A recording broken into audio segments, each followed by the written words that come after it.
Well, thank you, Mr. Pocan, and I want to say at the outset that I was impressed with the colloquy that you had with our colleague from California, Mr. Miller, and I wish to associate myself with those comments. They were very well taken, and I, for one, and I know I speak on behalf of the entire Congressional Progressive Caucus, but I, for one, hope that the National Labor Relations Board revisits what happened in Chattanooga, because what we believe here in America is free and fair elections, and that includes labor union elections as well.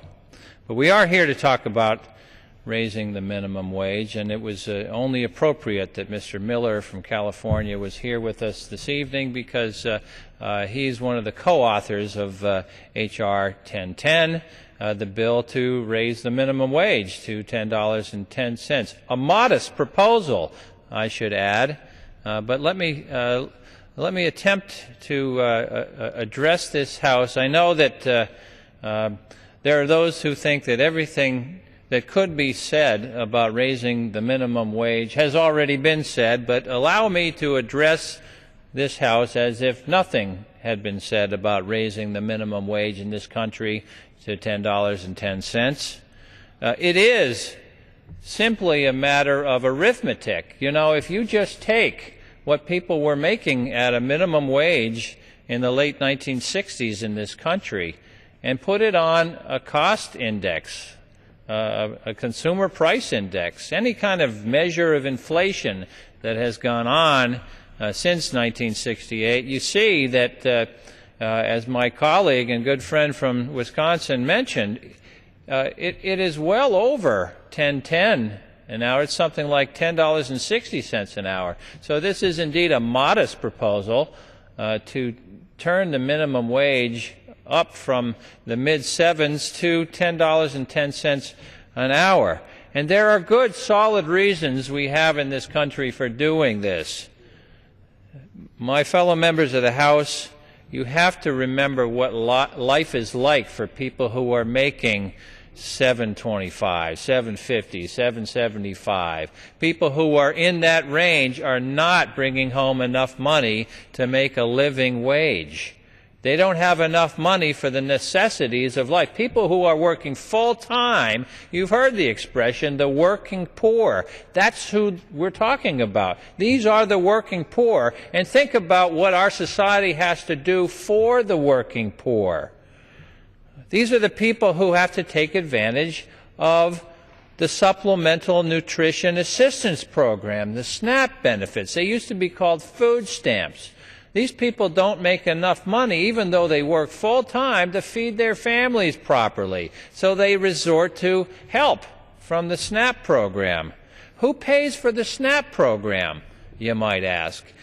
All of us do. U.S. taxpayers. John Q. Public pays for the SNAP program. So it is John Q. Public, not the employers of these people, making in the $7 per hour, not the employers paying for that. It's John Q. taxpayer picking up the difference.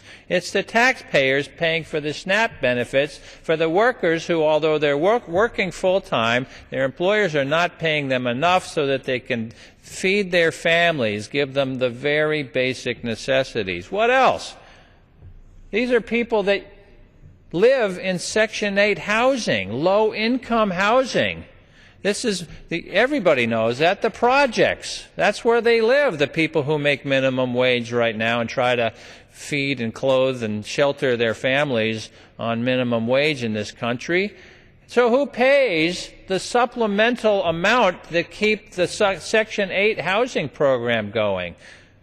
It's us. It's John Q. Public, John Q. taxpayer. It's the American taxpayers picking up the difference because not enough is being paid to these workers so that they can sustain their families. But that's not all. What about Head Start? These are families that can't afford to send their kids to preschool because when they're making minimum wage, they can't pay the minimal fee to send your kid to preschool. So where do they go? They go to Head Start. Head Start, a federally funded program. Who pays for that? You already know the answer. You do. It's the American taxpayer. It's John Q. Public paying for Head Start because we've got working families that don't make enough even to send their little kids to preschool.